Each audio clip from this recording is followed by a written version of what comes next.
Her question is it compulsory for me to accept Islam to read the Quran?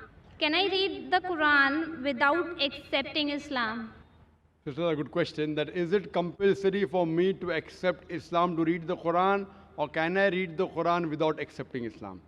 As I mentioned in my talk, that the Quran was revealed as a guidance to the whole of humanity.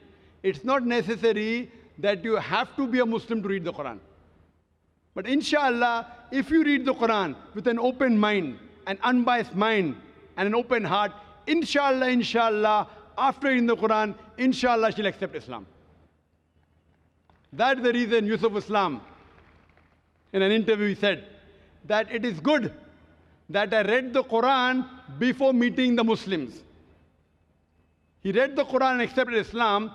If you have met the Muslim before in the Quran, maybe you wouldn't have accepted Islam. So the Quran is the best example. It is the guidance for the whole of humanity. And your friend can very well read the translation of the Quran in the language she understands the best. And if she has any query, she is most welcome to ask on the email or to our foundation at www.irf.net. Hope that answers the question.